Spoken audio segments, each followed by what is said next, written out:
Welcome back, everyone. Today, we're doing a deep dive, really trying to cut through the noise on communication. Our mission is to unpack some key insights from our sources.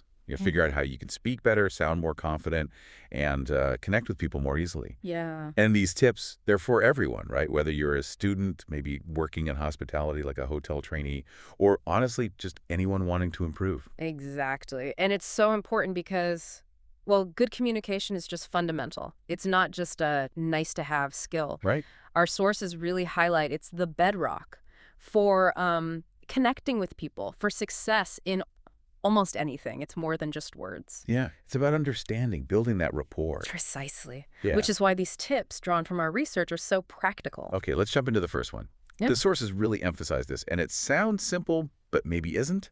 Keep it simple. Using simple words, speaking clearly, maybe a bit slowly, not rushing. Yeah, absolutely. Simplicity is key. And the why behind it, according to our sources, is about making it easy for the listener. Yeah. Reducing their what's called cognitive load. Cognitive load, okay. Yeah, basically the mental effort needed to understand you. If you use complex language or speak too fast, you overwhelm them. They might just tune out. Right, even if the idea itself is simple. Exactly.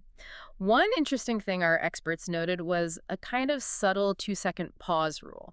Just a brief pause before a key point. Oh, okay. It gives the listener's brain a beat to catch up, to process, so the message lands better. It's not just heard, it's understood effortlessly. That makes sense. Okay. So, simplicity first, then what? The sources also really hammered home.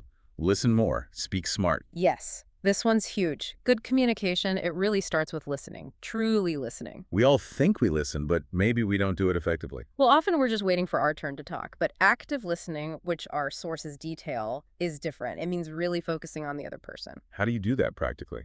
Things like maybe paraphrasing what they said.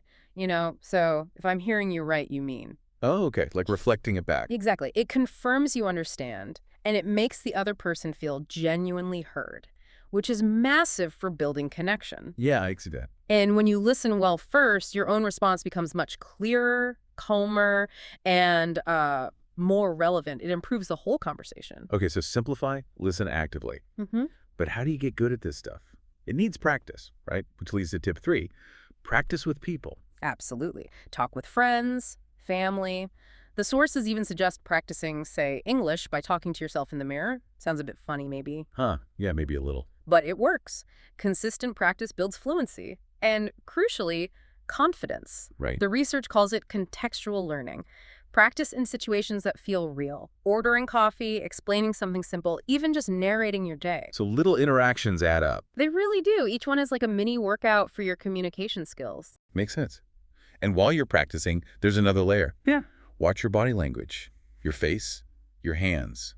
They're talking to. Oh, definitely. Nonverbal cues are a huge part of the message. Maybe even the biggest part, according to some studies our sources mentioned. Like smiling, making eye contact. Exactly. An open posture, using your hands naturally, not fidgeting too much. A genuine smile, sometimes called a Duchenne smile, the one that reaches your eyes, signals warmth, authenticity. And that builds trust. Absolutely. It makes people more receptive to what you're actually saying. Yeah. It shows confidence, engagement. It's not just looking good, it's communicating effectively. Okay, final tip, and this one feels really important, maybe the thing that holds people back most. Don't fear mistakes. Yes, this is so critical. Mistakes are just part of learning anything, especially a skill like communication. You have to be willing to mess up a bit. You really do. The sources frame mistakes not as failures, but as data points. Feedback. Data points, I like that. Yeah. Each mistake shows you something. An opportunity to adjust, to refine. If you're scared of making mistakes, you just won't speak much. And the only way to get better... is to speak more. Exactly. It's Yeah. about embracing that iterative improvement. Just keep trying, keep adjusting. That fear holds so many people back unnecessarily. Okay, so let's quickly recap for everyone listening. We've got 5 key takeaways from our deep dive today. 1, keep it simple. Make it easy for your listener. Right. Reduce that cognitive load. 2, listen actively to speak smarter. Paraphrase back. Show you're engaged. 3, practice, practice, practice. With real people, even yourself. Build that fluency and confidence. 4, your body language speaks volumes. Use it effectively. Smile. Connect non-verbally. And 5, Don't fear mistakes. See them as data for growth. Crucial mindset shift. These aren't just abstract ideas. You can use these right away. And what's really powerful, I think, is that these tips, they're not just about speaking English or any specific language. They're fundamental skills. Right. For clear expression, genuine connection. In pretty much any situation. It's really an invitation, isn't it? To see communication as this ongoing journey, personal growth. Every chat is a chance to learn. Absolutely. So our challenge to you listening is pick one of these.